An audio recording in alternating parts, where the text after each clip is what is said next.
Welcome to our channel. இந்த வீடியோவில் Madras high court எக்ஸாமுக்கு வரக்கூடிய ஜென்ரல் நாலேஜ் கொஸ்டின்ஸ் பற்றி தான் பார்க்க போகிறோம். இதில் நான் ஒரு 50 கொஸ்டின்ஸ் உங்களுக்கு கொடுத்துருக்கேன். இதை நீங்கள் டெஸ்ட் மாதிரி அட்டன் பண்ணுங்கள். நீங்கள் ஆன்சர் கெஸ் பண்ணுங்கள். உங்களுக்கு நான் ஃபியூ செகண்ட்ஸ் டைம் தரேன். அப்படி இல்லைனா நானே உங்களுக்கு வந்து ஆன்சர் சொல்லிடுறேன். இந்த 50 கொஸ்டின்ஸ் பார்த்தீங்கன்னா எல்லாருக்குமே கவர் ஆகிற மாதிரி தான் இருக்குது. அதாவது கார்டனர், ஹெல்ப்பர், ஆஃபீஸ் அசிஸ்டன்ட் இந்த மாதிரி எந்த எக்ஸாம் அப்ளை பண்ணியிருந்தாலும் அதுக்கு வர மாதிரி தான் நான் கலந்து கொடுத்துருக்கேன். இந்த சேனலுக்கு புதுசு அப்படின்னா மறக்காமல் சப்ஸ்கிரைப் பண்ணி வச்சுக்காங்க. இப்போ நம்ம வீடியோக்குள்ளே போகலாம். பின் வருவனவற்றில் எது உணவு பயிர் அல்ல?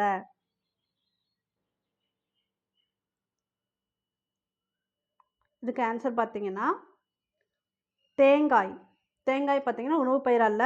பஜ்ரா, ராகி, மக்காசோளம் எல்லாமே உணவு பயிர், தேங்காய் கிடையாது. தமிழகத்தில் வடகிழக்கு பருவமழை காலம்.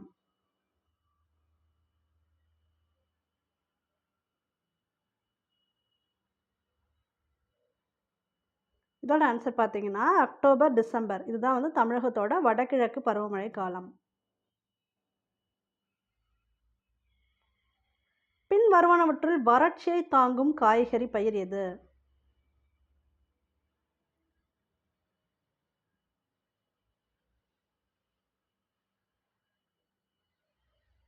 ஆன்சர் பார்த்தீங்கன்னா இனிப்பு உருளைக்கிழங்கு. இதுதான் வந்து வறட்சியை தாங்கும், மற்றதெல்லாம் வறட்சி தாங்காது.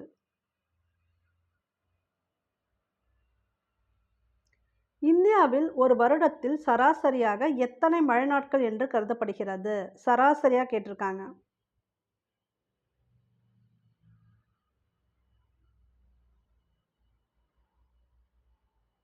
இதுக்கான ஆன்சர் பார்த்தீங்கன்னா 130. 130 நாள் வந்து சராசரியாக உண்டு மழை. மாம்பழ சிதைவை டேஷ் தெளிப்பதன் மூலம் கட்டுப்படுத்தலாம். NaA, GA, சைக்கோசல், சுண்ணாம்பு. கீழே 2 ஆப்ஷன் இருக்குது, அது மட்டும் நான் சொல்லிடுறேன் ஏன்னா உங்களுக்கு படிக்க முடியாது. சைக்கோசல், சுண்ணாம்பு கெஸ் பண்ணுங்கள்.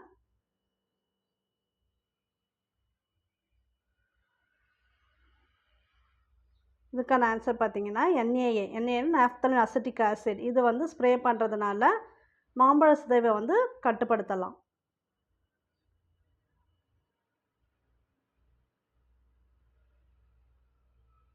பயிர் சுழற்சியின் அடிப்படை கொள்கை.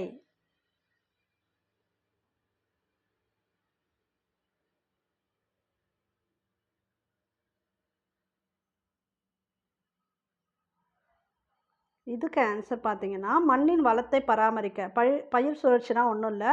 ஒரு கிராப் ஒரு தடவை போடுறாங்கன்னா அடுத்து அதே கிராப் போட மாட்டாங்க. நெல் போடுறாங்கன்னா இம்மீடியட்டாக நெல் போட மாட்டாங்க, வேறு ஏதாவது கிராப் போடுவாங்க. அதுதான் பயிர் சுழற்சி முறை. ஏன்னா அப்போ தான் அதுக்கு வளம் வந்து அதிகமாக இருக்கும், மண் வளம். ஒரே கிராப் வந்து அப்படியே எல்லா நியூட்ரியன்ஸ் யூட்டிலைஸ் பண்ணும். டிஃப்ரெண்ட் கிராப் போட்டால் டிஃப்ரெண்ட்டாக யூட்டிலைஸ் பண்ணும். அதனால் ரொட்டீனாக ஒன்றே போடாமல் மாற்றி மாற்றி போடுவாங்க. ஸோ அதுதான் பயிர் சுழற்சி. இந்த மாதிரி பண்ணுறதுனால மண்ணோட வளம் தான் பராமரிக்கப்படுது. பின்வருவனவற்றில் எது பெட்ரோலுடன் கலப்பதற்கு உயிரி எரிபொருளாக பயன்படுகிறது?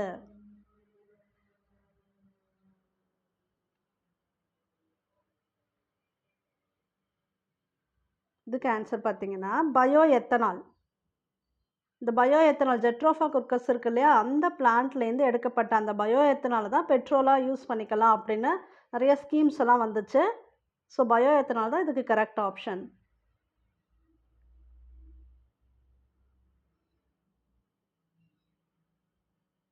பின்வரும் காய்கறிகளில் எது மிக அதிக சுவாச வீதத்தை கொண்டுள்ளது?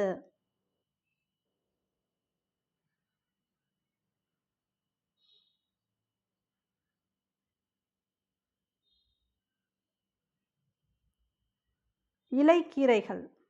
கீரைகள் தான் பார்த்தீங்கன்னா அதிகமான சுவாச வீதத்தை கொண்டிருக்கு.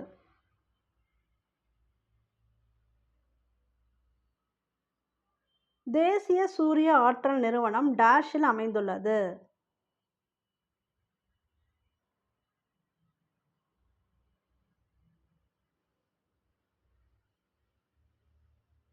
இதுக்கான ஆன்சர் பார்த்தீங்கன்னா குருகிராம். குருகிராமில் தான் தேசிய சூரிய ஆற்றல் நிறுவனம் அமைஞ்சிருக்கு. கிருமிநாசினி சிகிச்சை சிட்ரஸ், மாம்பழம் மற்றும் விதை அந்துப்பூச்சி மற்றும் பப்பாளி பழ ஈ ஆகியவற்றில் பழ ஈக்களை கட்டுப்படுத்த எந்த முறை பயன்படுத்தப்படுகிறது?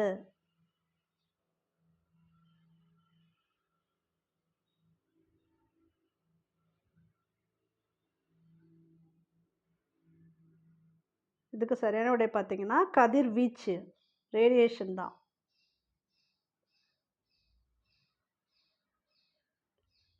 விலங்குகளின் கொம்புகளை வெட்டுவதற்கு பயன்படுத்தப்படும் ரசாயனம் எது?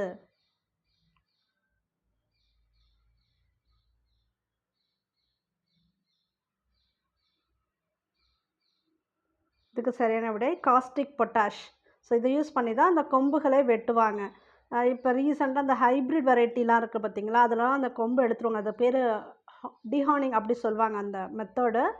ஸோ அதை எடுத்துருவாங்க. அதுக்கு காஸ்டிக் பொட்டாஷ் யூஸ் பண்ணுறாங்க. பசுமை இல்ல விளைவு என்றால் என்ன?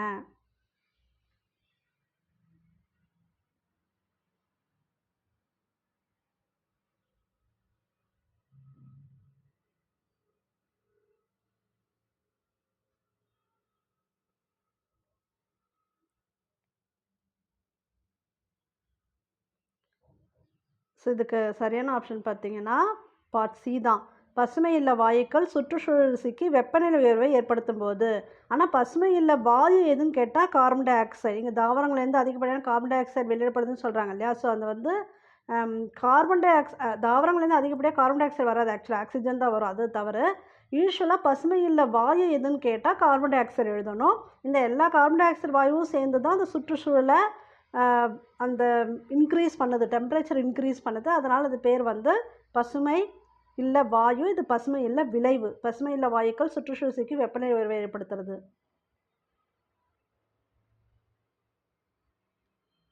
பின் வருவனவற்றில் எது சுத்தம் செய்யும் வழக்கத்தின் ஒரு பகுதியாக கருதப்படாது?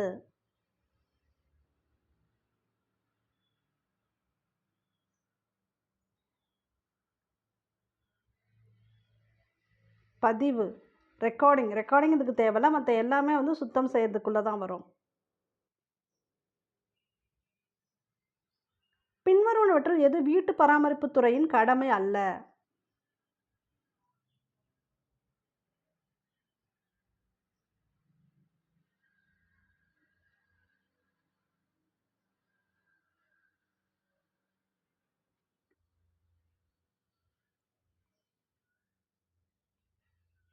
எது இல்லைன்னு பார்த்தீங்கன்னா உணவு பரிமாறுதல். இது வந்து சமையல்காரங்களோட வேலை. ஸோ வீட்டு பராமரிப்பு துறைன்னு தனியாக இருப்பாங்க. ஸோ அவங்களுக்கு இந்த வேலை கிடையாது. விருந்தினர் அறை சுத்தம் செய்கிறது, பொது கழிப்பறைகள் மாநாட்டிடம் அந்த அலுவலகங்கள்லாம் பார்த்துக்கிறது, சலவை நடவடிக்கைகள் பார்க்குறது, இதெல்லாம் ஓகே. உணவு பரிமாறுறது இவங்க வேலையாக வராது.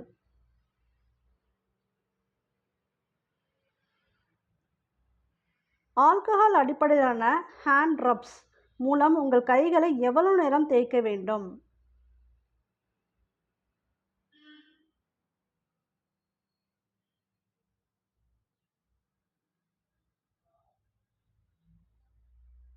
இதுக்கு ஆன்சர் பார்த்தீங்கன்னா 15 வினாடிகள். ஒரு 15 வினாடியாவது நான் அந்த ஹேண்ட் ரப்ஸ் போட்டு தேய்க்கணும். இதுதான் கரெக்டு.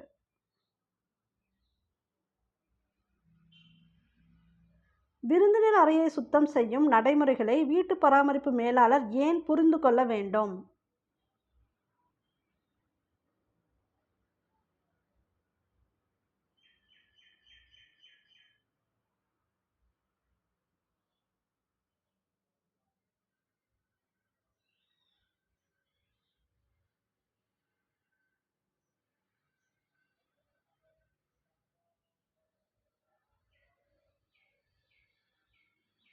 ஸோ இது கரெக்டான ஆப்ஷன் பார்த்தீங்கன்னா பி.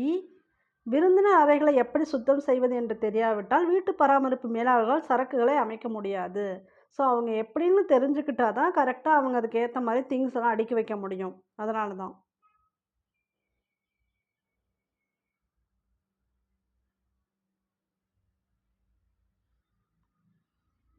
பெட்ஷீட், மேஜை துணி மற்றும் விருந்தினர் சலவை ஆகியவற்றை சுத்தம் செய்வதற்கும் கையாளுவதற்கும் யார் பொறுப்பு?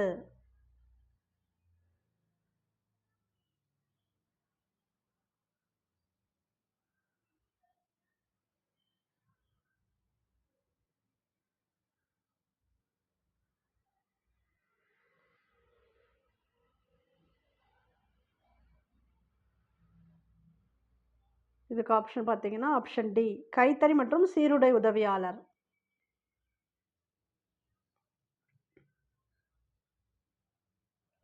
துப்புரவு செயல்பாட்டின் போது பாக்டீரியா வளர்ச்சியை தடுக்க பின்வரும் முகவர்களில் எது உதவுகிறது? பாக்டீரியாவை கண்ட்ரோல் பண்ணணும்னா என்ன யூஸ் பண்ணணும்னு கேட்குறாங்க.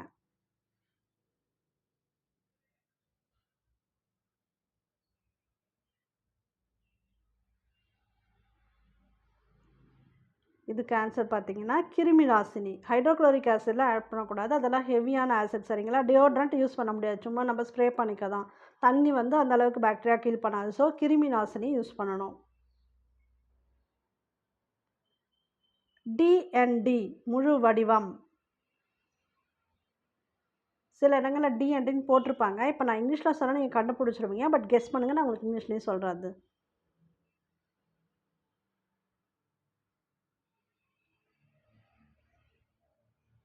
தொந்தரவு செய்யாதீர். Do not disturb. அதுதான் டிஎன்டி. சில இடங்களில் இப்போ வேறு யாராவது விருந்தினர்கள் வந்திருக்காங்க, இல்லை முக்கியமான ரூமாக இருந்துச்சுன்னு வச்சுக்கோங்களேன், அந்த இடத்துல டிஎன்டின்னு போட்டிருப்பாங்க. அந்த இடத்துக்கு நம்ம போகக்கூடாது. அதான் டு நாட் டிஸ்டர்ப். தொந்தரவு செய்யாதீர். பின்வரும் கைகளை கழுவும் முறைகளில் எது கை சுகாதாரத்திற்கான விருப்பமான முறையாகும்?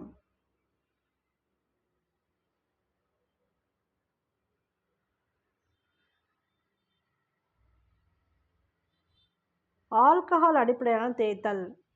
நம்ம கோவிட் வரும்போதே சொல்லுவாங்க, எங்கே போனாலும் நமக்கு வந்து கையில் அந்த ஆல்கஹால் தான் கொடுப்பாங்க. கையில் வந்து நம்ம ஸ்ப்ரே பண்ணிவிட்டு கை தொடச்சிட்டு போவோம் இல்லையா? அதுதான் முக்கியமாக இருக்கும். ஏன்னா தேவையில்லாத எல்லாத்தையும் ஆர்கானிசம் கில் பண்ணுங்கிறதுனால லைட்டாக ஸ்ப்ரே பண்ணி தொடச்சிக்குவோம் இல்லையா? அதுதான். இந்தியாவின் மிக உயர்ந்த மற்றும் இறுதியான நீதித்துறை.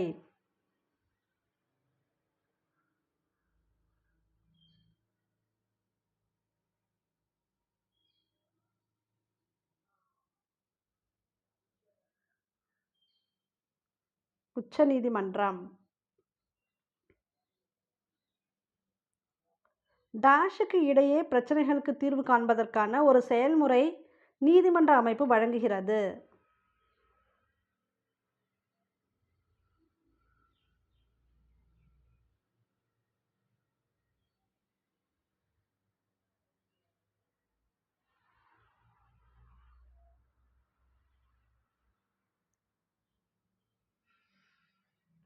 ஸோ எல்லாமே மேற்கண்ட அனைத்தும்.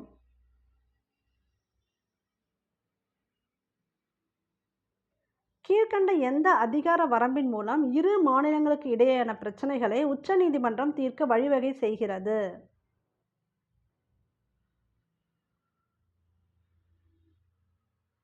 ரெண்டு மாநிலங்களுக்கு இடையில பிரச்சனை இருக்கு. அதை வந்து உச்ச நீதிமன்றம் தீர்க்கணும்னா அது எதுக்கு கீழே வந்து தீர்க்குறாங்கன்னு சொல்றாங்க.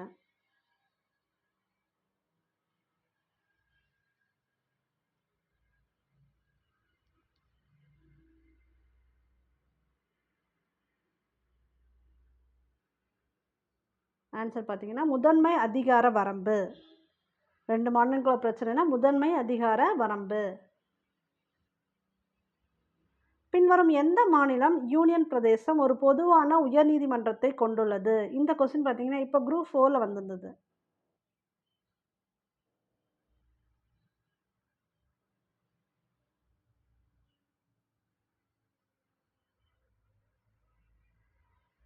ஆன்சர் பார்த்தீங்கன்னா பஞ்சாப், ஹரியானா மற்றும் சண்டிகர். பொதுநல வழக்க முறை இந்தியாவில் டேஷால் அறிமுகப்படுத்தப்பட்டுள்ளது?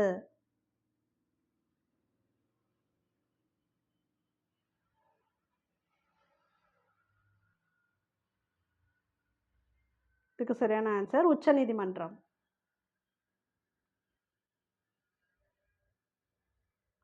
இந்தியாவில் உச்சநிலையில் உள்ள நீதிமன்றங்கள் எத்தனை?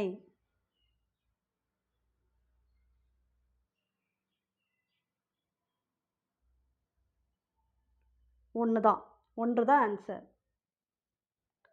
உச்ச நீதிமன்றம் அமைந்துள்ள இடம். இது வந்து உங்களுக்கு எம்ஹெச்லே கேட்டிருக்காங்க, மெட்ராஸ் ஹைகோர்ட் எக்ஸாம்லேயே கேட்டிருக்காங்க. ஏன்னா இது கொஞ்சம் கொடுத்துருக்கோம் பார்த்தீங்களா, இதெல்லாம் ஸ்கூல் புக்கில் இருக்குது. கொஞ்சம் 8th புக்கு 7th புக்கெல்லாம் நீதிமன்றம் சார்பாக இருக்க கொஸ்டின்லாம் கொஞ்சம் படிச்சுக்கோங்க. ஏன்னா மேக்ஸிமம் அவங்க 8th வரைக்கும் கொடுக்கறதுனால புக்கிலேருந்து இருக்கக்கூடிய கொஸ்டின்ஸ் வந்து நீதிமன்ற கொஸ்டின்ஸ் எல்லாம் வந்துடும். இப்போ நான் உங்களுக்கு கடைசியாக கொடுத்துருக்கிறதெல்லாம் புக் கொஸ்டின்ஸ் தான். இது வந்து புதுதில்லி. எஃப்ஐஆர் என்பது?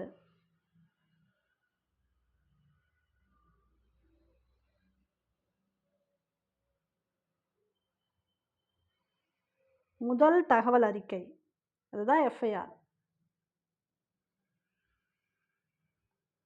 குற்றவியல் வழக்குகளை விசாரிக்கும் நீதிமன்றம் டேஷ் என அழைக்கப்படுகின்றன.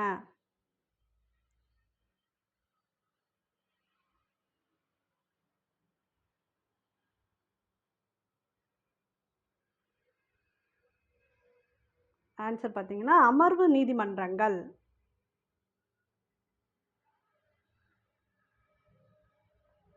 ஸோ இது டேஷ் மாதிரி இருக்குது, அதனால் உங்களுக்கு ஆன்சர் தெரிஞ்சிடும். டேஷ் நீதிமன்றம் இந்தியாவின் பழமையான நீதிமன்றம் எதுன்னு பார்த்தீங்கன்னா கொல்கத்தா.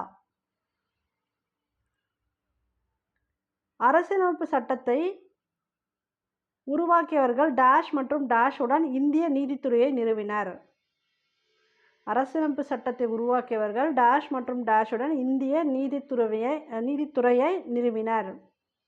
யாருன்னு பார்த்தீங்கன்னா சுதந்திரம் மற்றும் நடுநிலைத்தன்மை. அரசியலமைப்பு சட்டத்தை உருவாக்கியவர்கள் சுதந்திரம் மற்றும் நடுநிலைத்தன்மையுடன் இந்திய நீதித்துறையை நிறுவினர். இதுக்கு ஒரு குழுவே இருந்துச்சு, இது கூட உங்களுக்கு கேட்கலாம். யார் அந்த குழுவோட தலைவர் இதெல்லாமே கேட்பாங்க. இவர் அம்பேத்கர் தான் பார்த்தீங்கன்னா இந்த அரசியல் சட்டம் இதை ஃபுல்லாகவே எழுதியிருப்பாங்க.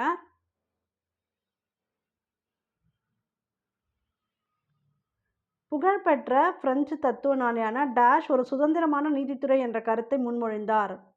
மாண்டெஸ்கியூ என்ன சொன்னார்னா, ஒரு சுதந்திரமான நீதித்துறை அப்படிங்கிற கருத்தை முன்மொழிந்தவர் இவர் தான். நீதித்துறைக்கு பார்த்தீங்கன்னா எல்லா விதத்துலையுமே சுதந்திரம் உண்டு, அவங்க சொல்கிறது நம்ம எல்லோரும் கேட்குற மாதிரி. ஸோ அது யாரோட கான்செப்ட்னா மாண்டெஸ்கியூ. டேஷ் பணம், சொத்து, சமூகம் தொடர்பான பிரச்சனைகளை கையாளுகிறது. உரிமையியல் சட்டங்கள். பணம், சொத்து, சமூகம் இந்த தொடர்பான பிரச்சனைகளை கையாளுறது எதுன்னு பார்த்தீங்கன்னா உரிமையியல் சட்டங்கள். பழங்காலத்தில் பெரும்பாலான அரசர்களின் நீதிமன்றங்கள் டேஷ் நீதியை வழங்கின. எதுபடி அவங்க நீதி வழங்கினாங்க அப்படின்னு பார்த்தீங்கன்னா தர்மத்தின்படி நீதியை வழங்கின.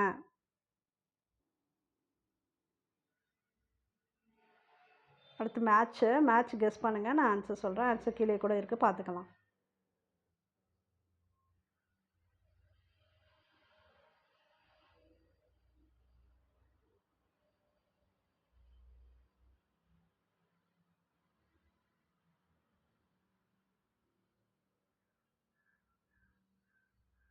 ஆன்சர் பார்த்தலாம்.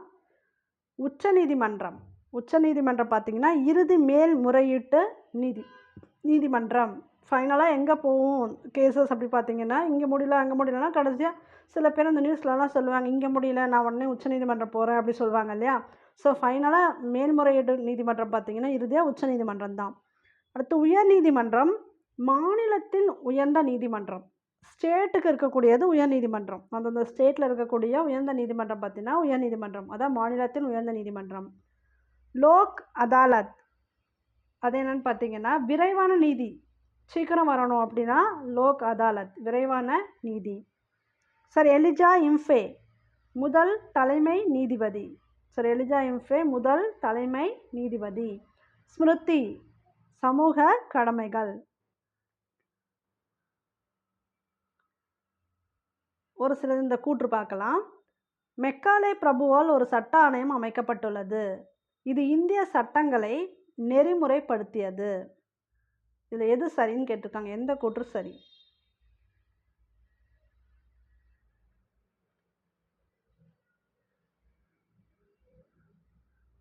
இதுக்கு பார்த்தீங்கன்னா ரெண்டுமே சரி, 1 மற்றும் 2 சரி.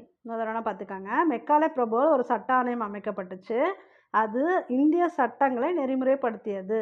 இது கரெக்டு, ரெண்டுமே. பின்வரும் கூற்றை ஆராய்க. இந்திய தண்டனை சட்டம் 1860 உருவாக்கப்பட்டது. கல்கத்தா உயர்நீதிமன்றம் 1862 நிறுவப்பட்டது. 1935 ஆண்டு இந்திய அரசு சட்டம் கூட்டாட்சி நீதிமன்றத்தை உருவாக்கியது.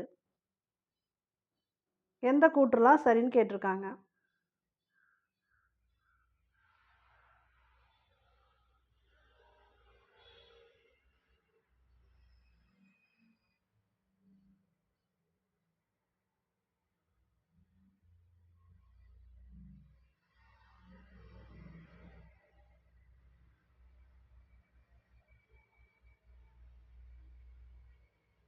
இது பார்த்தீங்கன்னா எல்லாமே சரி.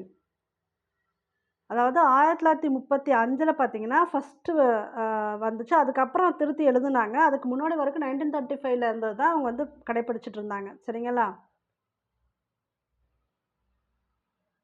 இந்திய உச்சநீதிமன்றம் பற்றி பின்வரும் எந்த கூற்றும் சரியானது அல்ல? இதில எது சரியானது அல்லன்னு படிக்கணும். சீக்கிரம் படிங்க.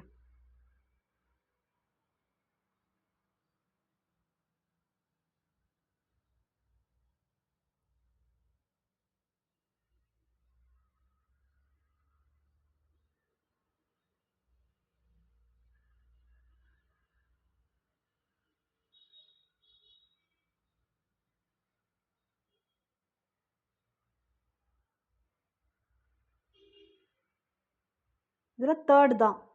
உயர்நீதிமன்றத்திலிருந்து மற்றொரு நீதிமன்றத்திற்கு வழக்குகளை உச்சநீதிமன்றத்தால் மாற்ற முடியாது அப்படின்னு இருக்குது இல்லையா? அதுதான் சரியானது அல்ல.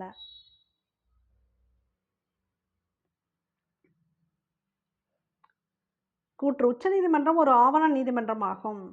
காரணம் இது நீதிமன்ற நடவடிக்கைகளின் பதிவுகளை பராமரிக்கிறது மற்றும் அதன் முடிவுகள் கீழ் நீதிமன்றங்களை கட்டுப்படுத்தும்.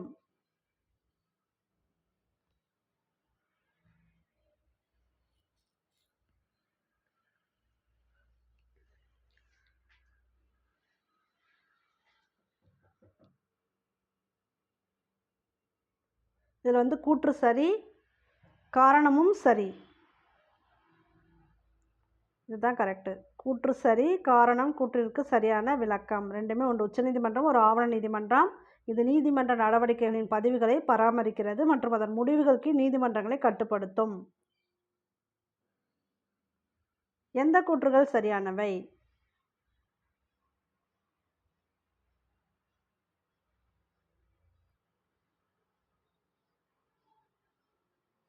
இது மாவட்ட நீதிபதிகளோட நீதிமன்றம் பற்றி கொடுத்துருக்கு. முதல்ல பார்த்தது உச்ச நீதிமன்றம். இது மாவட்ட நீதிபதிகளோட நீதிமன்றம்.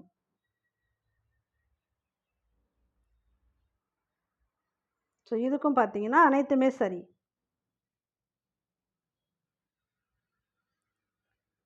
தமிழ்நாட்டில் உள்ள ஜெயங்கொண்டம் பின்வரும் கனிமங்களில் எதற்கு புகழ் பெற்றது?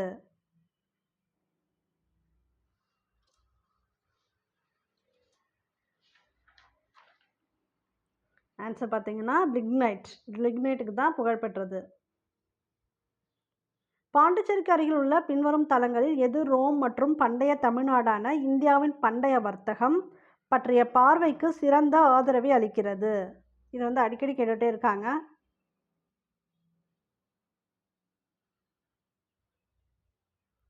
ஆன்சர் பார்த்தீங்கன்னா அரிக்கமேடு. தமிழ்நாட்டின் பின்வரும் தேசிய பூங்காக்கள் வனவிலங்கு சரணாலயங்களில் எது டாப் ஸ்லிப் என்று அழைக்கப்படுகிறது?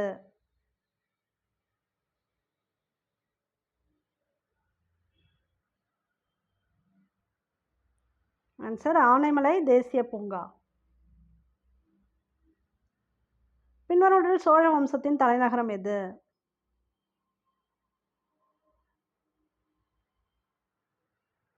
ஆன்சர் பார்த்தீங்கன்னா உறையூர். உறையூர் தான் சோழ வம்சத்தோட தலைநகரம். முதல் தமிழ்ச்சங்கம் எங்கு நடைபெற்றது?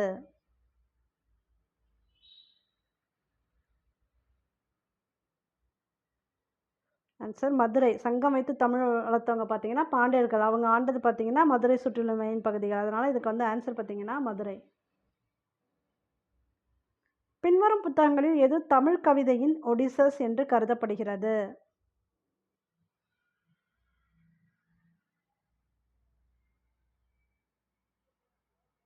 Answer Manimekalai.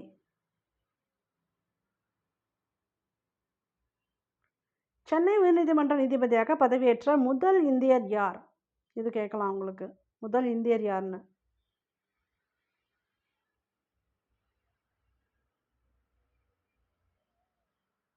Sir S Subramania Iyer. இவர் தான் ஃபஸ்ட்டு இந்தியர்.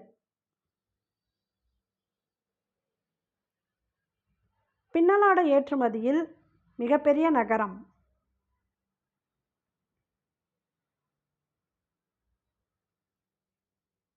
திருப்பூர். திருப்பூர் தான் பார்த்தீங்கன்னா ஏற்றுமதியில் மிகப்பெரிய நகரம் பின்னலாடைக்கு. மெட்ராஸ் என்ற பெயர் எந்த ஆண்டு அதிகாரப்பூர்வமாக சென்னை என மாற்றப்பட்டது?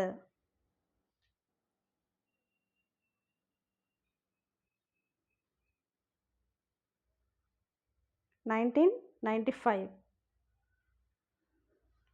தமிழ்நாட்டில் உள்ள மாநில பழத்தின் பெயர், அதாவது ஸ்டேட் ஃப்ரூட், தமிழ்நாடு ஸ்டேட்டோட ஃப்ரூட் எதுன்னு கேட்டிருக்காங்க.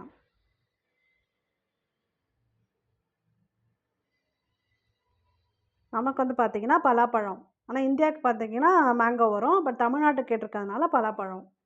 இந்த வீடியோ பிடிச்சிருந்தா லைக் பண்ணுங்கள், ஷேர் பண்ணுங்கள், கமெண்ட் பண்ணுங்கள். இந்த சேனலுக்கு புதுசு அப்படின்னா மறக்காமல் சப்ஸ்கிரைப் பண்ணி வச்சுக்கோங்க. நீங்கள் எவ்வளோ ஸ்கோர்ஸ் எடுத்திருக்கீங்க அப்படிங்கிறதையும் கமெண்ட்டில் போடுங்க. தேங்க்யூ ஃபார் வாட்சிங். All the best for your examination.